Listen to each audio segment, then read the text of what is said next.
معزز سامعین سامعات السلام علیکم ورحمۃ اللہ تعالی وبرکاتہ۔ لک الحمد یا اللہ ونصلی ونسلم علیک یا رسول اللہ صلی اللہ تعالی علیہ وسلم۔ اما بعد فاعوذ باللہ من الشیطان الرجیم، بسم اللہ الرحمن الرحیم۔ الحمد للہ رب العالمین الرحمن الرحیم مالک یوم الدین،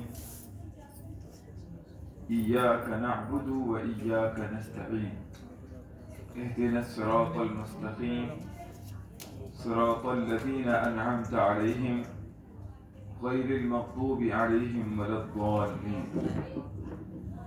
صدق اللہ مولانا العظیم وصدق رسوله النبي الأمين المتين الكريم، ونحن على ذلك لمن الشاهدين والشاكرين، والحمد لله رب العالمين۔ غوث اعظم بمن بسر ساما مدد، قبلہ دین مدد، کعبہ ایمان مدد، گرداب بلا افتاد کشتی، مدد کن یا معین الدین چشتی، یا سید سلطان اشرف جہانگیر، دمد شیخ احمد رضا خان قطب عالمی صنم۔ یہ حضرات، اس سے پہلے کہ کچھ عرض و معروض کا سلسلہ جاری ہو، ہم سب بہتر اور مناسب سمجھیں گے کہ گنبد خضرا میں آرام فرمانے والے آقا، ہم غریبوں کے داتا جناب احمد مجتبی محمد مصطفیٰ صلی اللہ علیہ وسلم کی بارگاہ ناز میں درود پاک کا نذرانہ عقیدت و محبت کے ساتھ پیش کر لیں۔ پڑھیں بآواز بلند درود شریف، اللہ رب محمد صلی اللہ علیہ وسلم، نحن عباد محمد صلی اللہ علیہ وسلم، صلاۃ و سلاما علیک یا رسول اللہ صلی اللہ تعالی علیہ وسلم۔ 12 بج چکے ہیں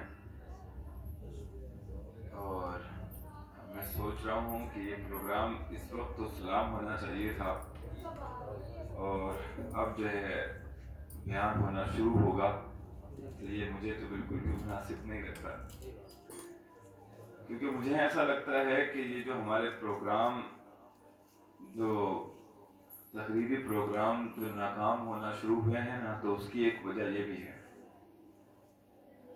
کہ ہم نے پروگراموں کو اتنا لمبا کر دیا ہے۔ میں سمجھتا تھا، جب میں وہاں بیٹھ کر کے سن رہا تھا، تو میں سمجھ رہا تھا کہ پبلک کافی ہے، بولنے والوں کا انداز ایسا لگتا ہے کہ جب میں آیا دیکھ کر کے تو مجھے حیرت ہو رہی ہے کہ بول کیسے کر رہے تھے، یہ پبلک اتنی تھی تو اتنا لمبا لمبا بیان کیسے ہو گیا۔ دیکھیے، میں سمجھتا ہوں کہ پبلک کے مطابق ہی جو ہے ہمیں بیانات کرنا چاہیے۔ پبلک اگر ہے تو اس کا لحاظ کرنا چاہیے۔ 12 بجے تو ہمارے مدرسوں میں پڑھائیاں تک نہیں ہوتی، اور ہم جب ان کو 12 بجے تک جگائیں گے تو آنے والی محفل میراث شریف میں ہمارا چہرہ دیکھ کر کے تو لوگ سوچیں گے نا کہ لمبا جائے گا، اس وجہ سے وقت دینے کی ضرورت ہے نہیں، ضرورت پوری کرنے کے بہانے سے آدمی نکل جائے گا۔ اور ایک بات اور ہے، ویسے تو خیر یہ پرمپرا ہے، چلی آ رہی ہے، جو سب سے اہم آدمی ہوتا ہے، جس کو سننے کی غرض سے آپ دور و دراز سے بلاتے ہیں، اس کو ایسے وقت میں بٹھاتے ہیں کہ جب تک آپ نے کوشش کی گئی ہے مکمل آپ کو سلانے کی، لیکن آپ رہ گئے ہیں سونے سے۔ ہم نے تو پوری کوشش کی، لیکن اب آپ دیکھ لیجیے رہ گئے ہیں چند لوگ۔ تو یہ ہونا چاہیے کہ جب محفل سننے کے مکمل موڈ میں ہو تو اس وقت مہمان خصوصی کو بلوانا چاہیے،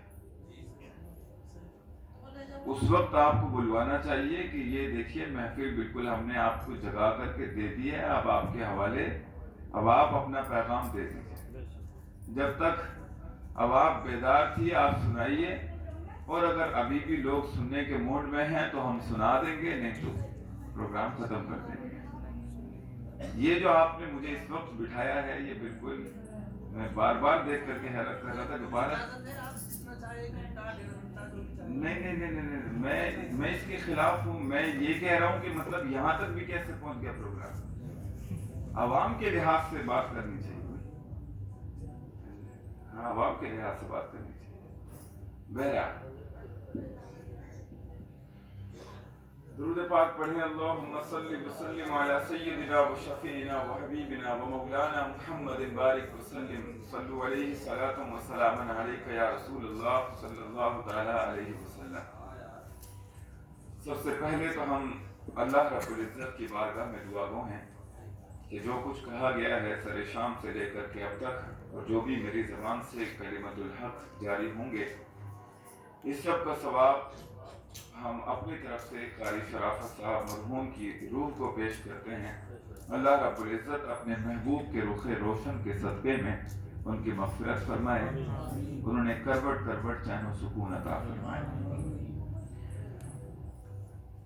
دیکھیے اسلام کے لیے لوگوں نے بڑی قربانیاں پیش کی ہیں.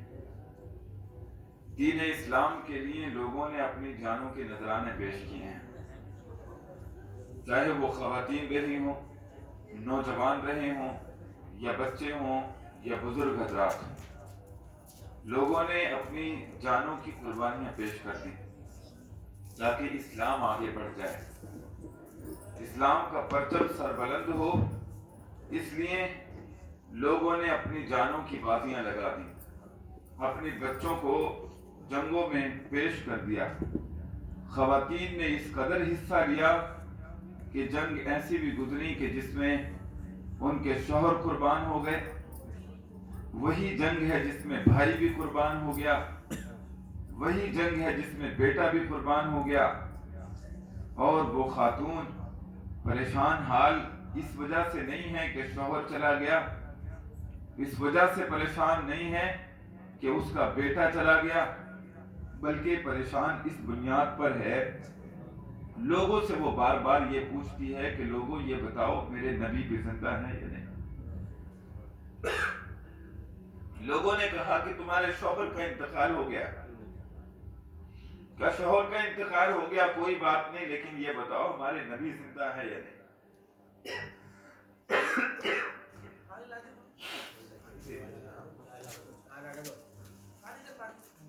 بولے نبی زندہ ہے یا نہیں. تو لوگوں نے اسلام کے لیے اپنی جان کی بازی لگا دی، قربانیاں پیش کر دی لوگوں نے. لیکن آج کا دور یہ ہے کہ آج دین کے لیے وہ جذبات باقی نہیں.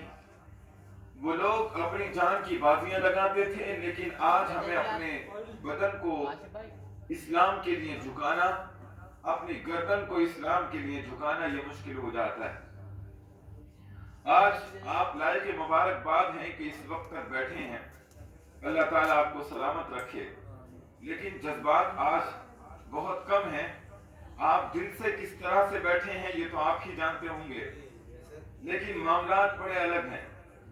آج مسلمان کی میں دلچسپی کی بات بتاؤں، جو میں نے تلاوت کی ہے نا آیتیں، میں نے وہ آیات تلاوت کی ہیں کہ جو کہ آپ کو یاد ہی ہوں گی. سورہ فاتحہ ہے، الحمد سے لے کر کے وللضالین تک میں نے یہ تلاوت کیا تھا، اور اس کو بیدار ہو کر کے سننے کی ضرورت تھی آپ کو. اور آپ اس کو بیدار ہوتے تو آپ کا دل باغ باغ ہو جاتا. آپ کو بڑی معلوماتی باتیں معلوم ہوتی ہیں، اور آپ کو ایسی باتیں معلوم ہو سکتی تھیں کہ جو کہ زندگی میں کام آتی. آپ اپنے آپ سے پوچھ کر کے دیکھیے کہ یہ سورہ فاتحہ ایک ایسی سورت ہے کہ جس کو اللہ رب العزت نے کلام مقدس میں 2 مرتبہ نازل فرمایا. 2 مرتبہ نازل فرمایا. وَلَقَدْ آتَيْنَاكَ سَبْعًا مِنَ الْمَثَانِي وَالْقُرْآنِ الْعَظِيمِ. باقی کلام پاک کی 114 سورتوں میں سے کوئی سورت ایسی نہیں ہے کہ جس کو 2 مرتبہ نازل کیا. یہ سورہ فاتحہ ہے جس کو اللہ نے 2 مرتبہ نازل فرمایا. اور یہی سورہ فاتحہ یہ ایسی سورت ہے حضور نے ارشاد فرمایا کہ اللہ رب العزت نے آسمان سے 104 کتابیں نازل فرمائیں، قرآن پاک کے علاوہ 103 کتابیں نازل فرمائیں، اور ارشاد فرمایا کہ جو کچھ علم 103 کتابوں میں تھا وہ سب اللہ رب العزت نے کلام مقدس میں بیان فرما دیا۔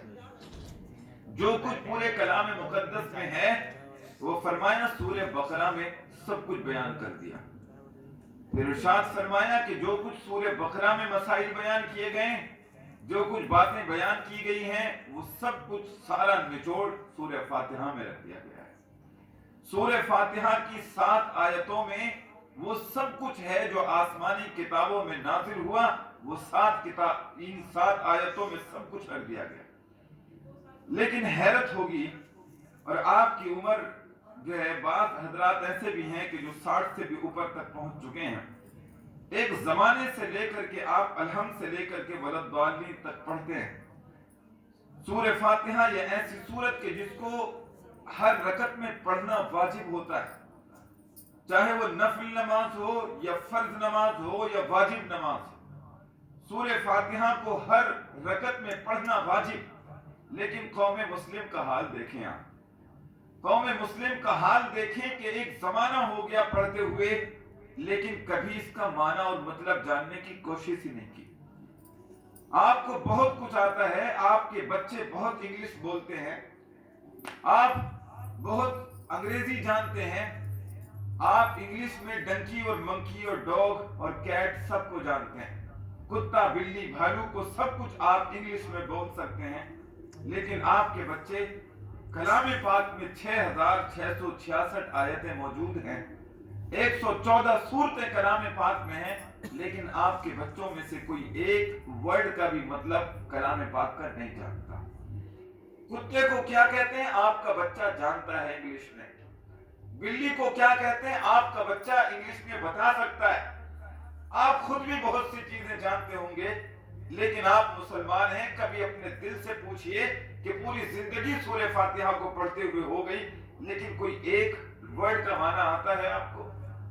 کلام پاک کا سب سے پہلا لفظ الحمد کیا معنی آتا ہے آپ کو؟ والناس کلام پاک کا سب سے آخری لفظ کیا معنی آتا ہے آپ کو؟ نہیں آتا۔ بہت سے بیانات آپ سنتے ہیں، بیانات بھی آپ جو ہے کانوں کے ذوق کے لیے سنتے ہیں، بس مزہ آنا چاہیے، اسی وجہ سے تو قوم پیچھے چلی گئی۔ مزہ آنا چاہیے، معلوماتی باتیں پتہ ہوں یا نہ ہوں۔ پسند بھی ایسے ہی لوگوں کو کیا جاتا ہے جو کہ صرف گانا اور بجانے کا کام کریں۔ معلوماتی بتانے، یہ باتیں بتانے کی ضرورت تو رہ نہیں گئی ہے، اور نہ آپ پسند کرتے نہ بتایا جاتا ہے۔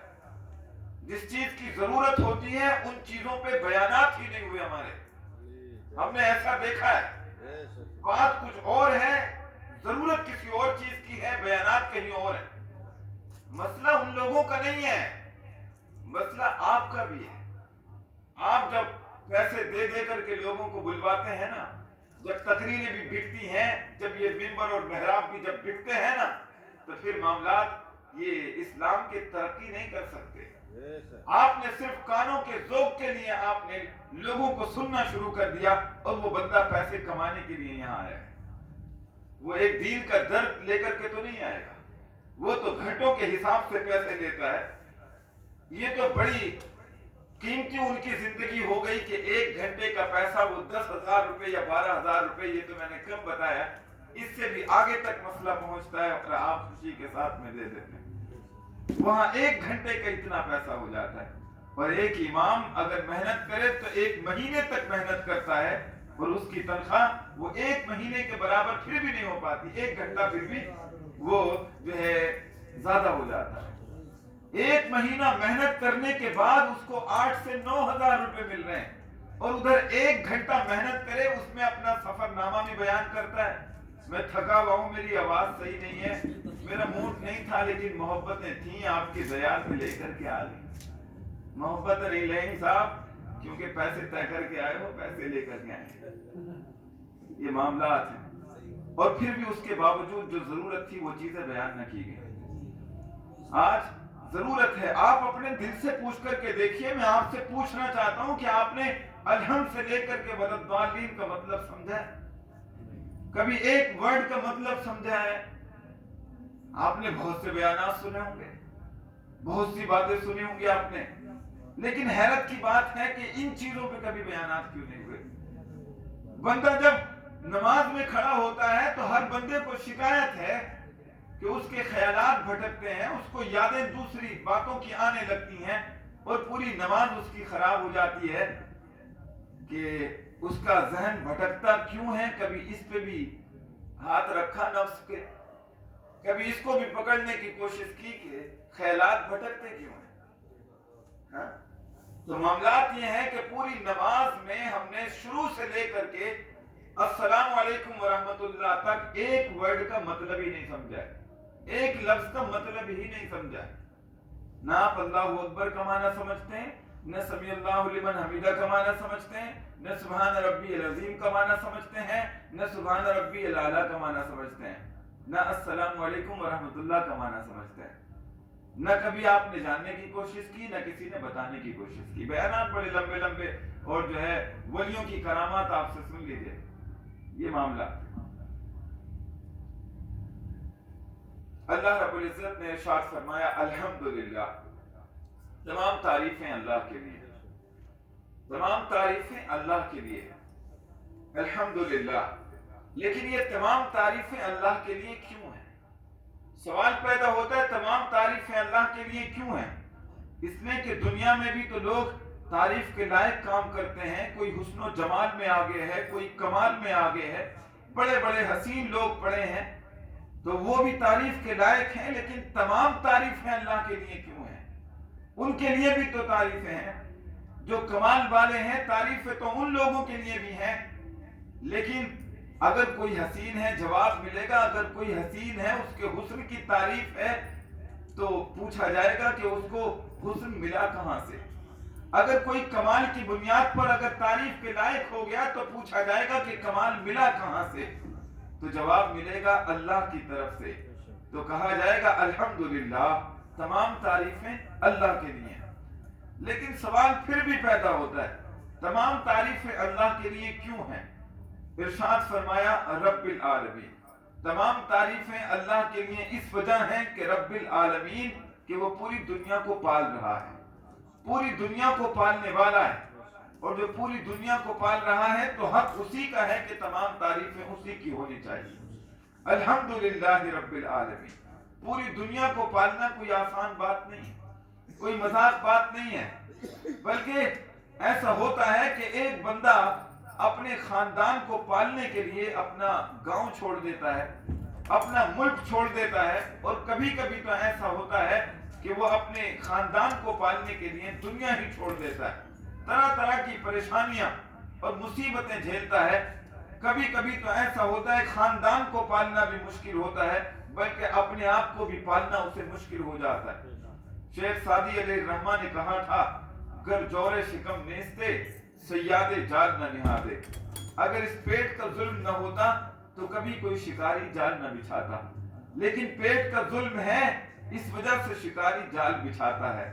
تو یہاں بندے کو ایک پیٹ پالنا مشکل ہے, لیکن وہ رب ہے جو کہ 18,000 مخلوقات ہیں, طرح طرح کی ضروریات رکھتی ہیں, لیکن وہ رب ہے جو کہ پوری دنیا کو رزق دے رہا ہے. اگر اللہ رب العزت پوری دنیا پہ کسی کو حکمرانی بھی دے دے, اگر بادشاہت عطا کر دے, لیکن کیا وہ پوری دنیا کو کھانا کھلا سکتا ہے؟ پوری دنیا کا رزق دے سکتا ہے؟ حکومت اور دولت کی بنیاد پر کوئی رزق نہیں دے سکتا. حضرت سلیمان علیہ السلام نے کہا تھا اللہ کی بارگاہ میں, عرض کیا تھا یا اللہ تو نے مجھے دنیا پر حکومت دی ہے, بادشاہت عطا کی ہے, میں کھانا کھلانا چاہتا ہوں, پوری دنیا کی دعوت کرنا چاہتا ہوں اپنے یہاں پر. اللہ رب العزت نے ارشاد فرمایا سلیمان ہم نے حکومت دی ہے, تمہیں بادشاہت عطا کی ہے, لیکن تم پوری دنیا کو کھانا نہیں کھلا سکتے.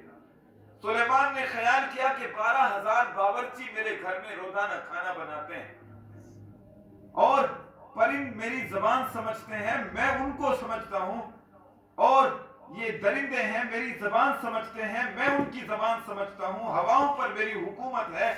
دل میں خیال کیا کہ پوری دنیا پہ میری بادشاہت چلتی ہے اور اتنا رزق میرے گھر پہ روزانہ بنتا ہے، تیار ہوتا ہے، لوگ اس کو کھاتے ہیں، یا اللہ میں کھلانا چاہتا ہوں، میں پوری دنیا کی دعوت کرنا چاہتا ہوں اپنے یہاں پر۔ اللہ رب العزت نے ارشاد فرمایا سلیمان ہم نے تمہیں حکومت دی ہے لیکن تم پوری دنیا کو کھانا نہیں کھلا سکتے۔ کہا اللہ لیکن میں کھلانا چاہتا ہوں۔ اللہ نے ارشاد فرمایا اگر تم کھلانا چاہتے ہو، دعوت کرنا چاہتے ہو تو پھر کر سکتے ہو۔ تاریخ بتاتی ہے کہ حضرت سلیمان علیہ السلام نے 7 لاکھ دیگیں تیار کرائے، جس میں سے ایک دیگ کا قد 60 گز لمبا اور 60 گز چوڑا تھا۔ یہ یعنی ایک پہاڑ کی برابر ایک دیگ کا قد ہے، اور اس میں انہوں نے کھانا بنوانا شروع کیا، اور ساحل سمندر پر سینکڑوں میل تک صاف کر دیا گیا، اور پرندوں کو دعوت دے دی گئی، درندوں کو دعوت دے دی گئی، چرندوں کو دعوت دے دی گئی، انسانوں جنات کو دعوت دے دی گئی۔ اب وہ دن مقررہ آیا کہ جس دن دعوت کی گئی تھی، اب آپ نے ہوا کو حکم دیا کہ تخت شاہی کو اٹھا کر کے سمندر کے اوپر رکھ دے، تاکہ آج سلیمان اپنی آنکھوں سے یہ نظارہ کر سکے کہ پوری دنیا اس کے یہاں کھانا کھانے کے لیے آ گئی ہے، اور آج اپنے آنکھوں سے یہ دیکھے گا تو اس کا دل خوش ہو جائے گا۔ ہوا نے حکم کو سنا اور تخت شاہی کو اٹھا کر کے سمندر کے اوپر رکھ دیا۔ حضرت سلیمان وہاں جل بگر ہیں، اور پرند اپنے بلوں سے نکلنے لگے ہیں، چرند آنے لگے، انسان آنے لگے، حیوانات آنے لگے۔ اب آپ نے خیال کیا اور دل ہی دل میں خوش ہو رہے ہیں کہ پوری دنیا آج میرے یہاں کھانا کھائے گی، لیکن اچانک سمندر سے ایک مچھلی نکلتی ہے اور وہ عرض کرتی ہے سلیمان مجھے بڑی بھوک لگی ہے، مجھے کچھ کھانا چاہیے۔ حضرت سلیمان نے کہا میں نے سب لوگوں کی دعوت کی ہے، سب لوگ جب آ جائیں گے تو سب کو کھانا دیا جائے گا، ابھی آپ کو بھی دے دیا جائے گا۔ لیکن مچھلی کہنے لگی سلیمان اگر برداشت ہوتا میں آپ سے کہتی ہی نہیں، لیکن مجھے بھوک اتنی شدت کی لگی ہے، مجھے کھانا کچھ چاہیے، تھوڑا سا مجھے کھانا دے دیا جائے۔ حضرت سلیمان نے خیال کیا کہ یہ مچھلی ہے، کتنا کھانا کھائے گی، لوگوں کو حکم دیا کہ اس مچھلی کو زیادہ بھوک لگی ہے، اس کو کچھ کھانا دے دیا جائے۔ لیکن روایات بتاتی ہیں کہ وہ 7 لاکھ دیگیں جو 60 گز لمبی اور 60 گز چوڑی ایک دیگ کا قد ہے، جیسے ہی اس کو کھانا دیا گیا تو وہ 7 لاکھ دیگیں ایک لقمے میں وہ چٹ کر جاتی ہے، اور پھر وہ کہتی ہے سلیمان سے کہ سلیمان مجھے ابھی تو اور کھانا چاہیے، اس طرح کے لقمے تو میرا رب مجھے ایک وقت میں 3 عطا کرتا ہے، جب تم مجھے کھانا نہیں کھلا سکتے تو پوری دنیا کو بھوکا مارنے کی ضرورت کیا تھی۔ جب اتنی بات کہی تو سلیمان غش کھا کر کے نیچے گر جاتے ہیں، اپنی پیشانی کو سجدے میں رکھتے ہیں اور اللہ کی بارگاہ میں عرض کرتے ہیں یا اللہ تو نے مجھے حکومت دی ہے، سلطنت عطا کی ہے، بادشاہت عطا کی ہے، لیکن پوری دنیا کو کوئی کھانا نہیں کھلا سکتا، بلکہ پوری دنیا کو اگر کوئی کھانا کھلا سکتا ہے تو وہ تیری ہی ذات ہے۔ تو پھر کہو نہ مل کر کے الحمدللہ رب العالمین، تمام تعریفیں اللہ کے لیے ہیں، اس لیے کہ رب العالمین پوری دنیا کو جو پال رہا ہے۔ الحمدللہ تمام تعریفیں اللہ کے لیے ہیں، کیوں؟ رب العالمین۔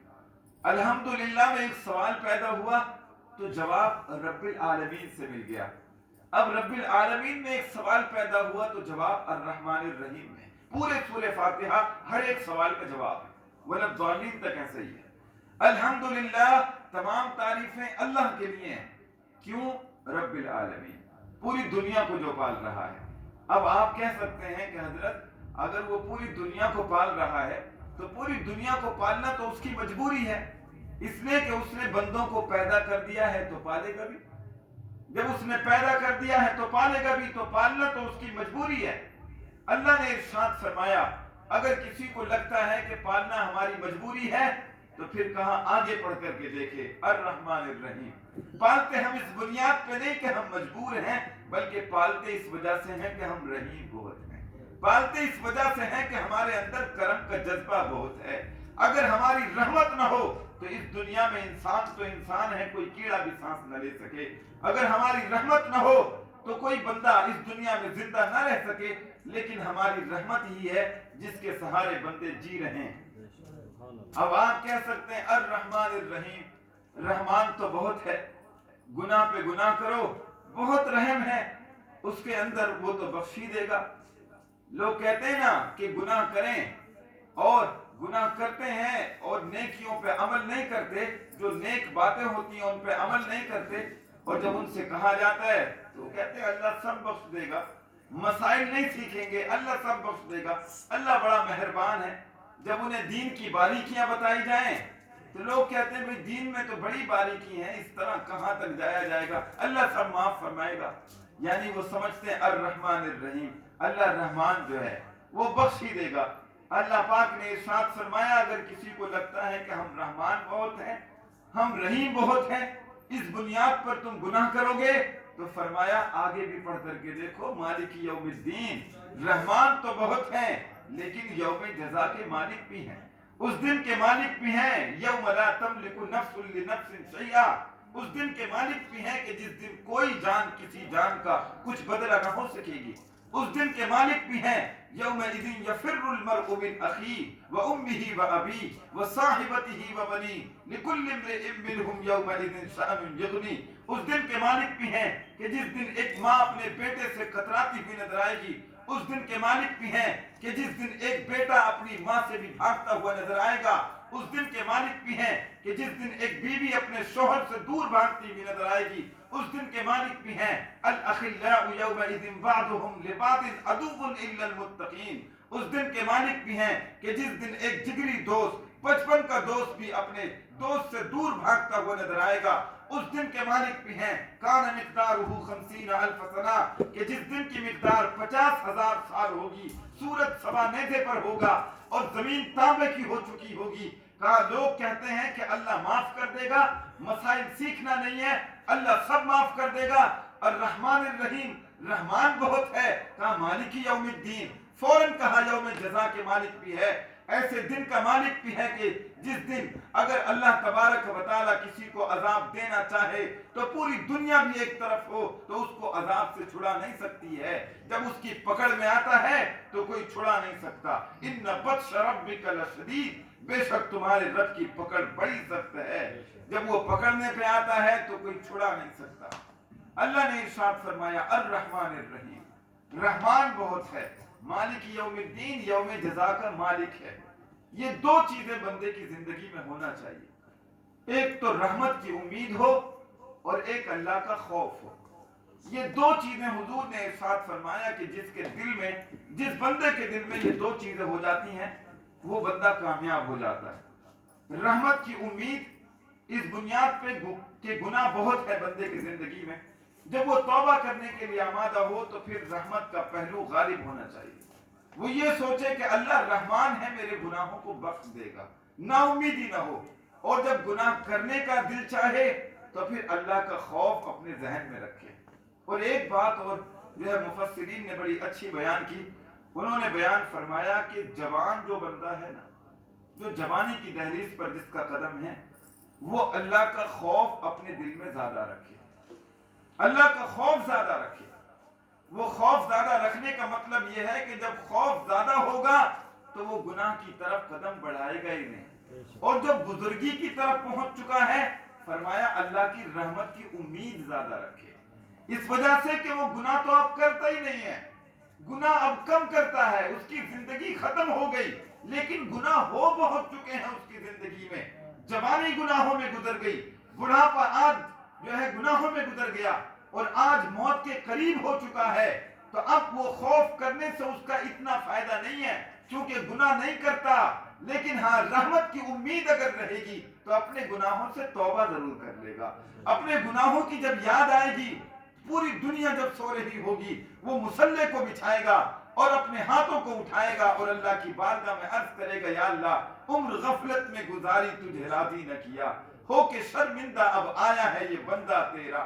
یعنی جب پوری دنیا سو رہی ہوگی اس وقت یہ اپنی آنکھوں کو اللہ کی یاد میں یہ آنسو بہائے گا تو اللہ رب العزت اس کے گناہوں کو معاف کر دے گا۔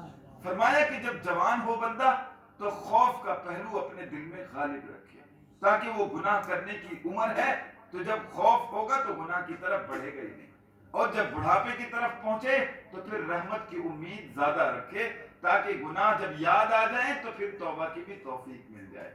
اور جس کے دل میں یہ دونوں چیزیں جمع ہو گئی تو وہ بندہ کامیاب ہے.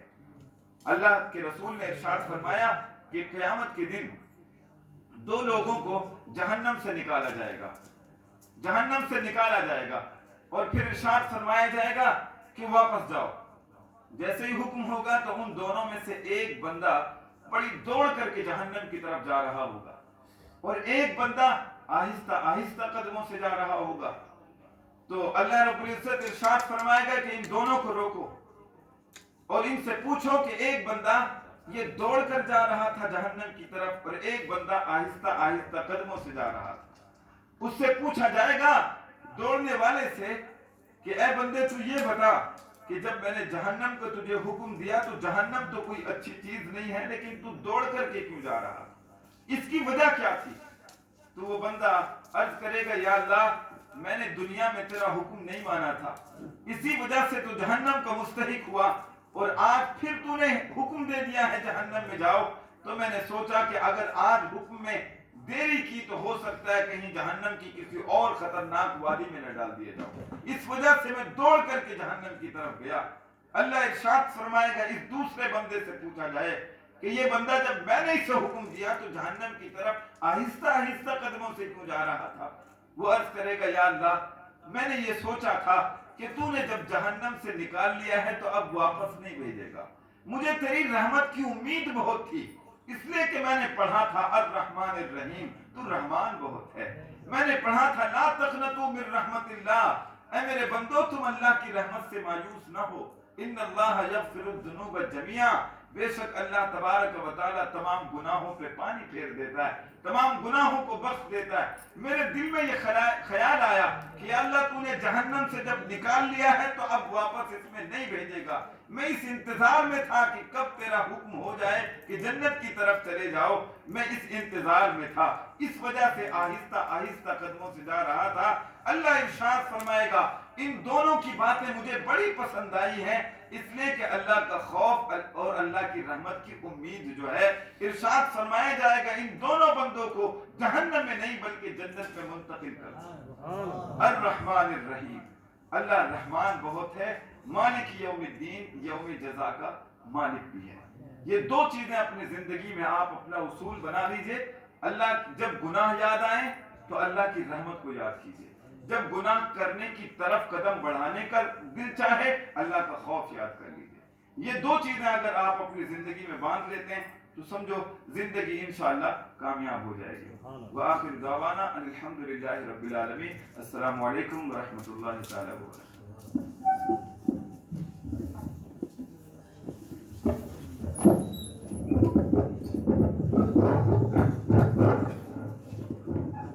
مصطفیٰ جان رحمت پہ لاکھوں سلام، شمع بز میں ہدایت پہ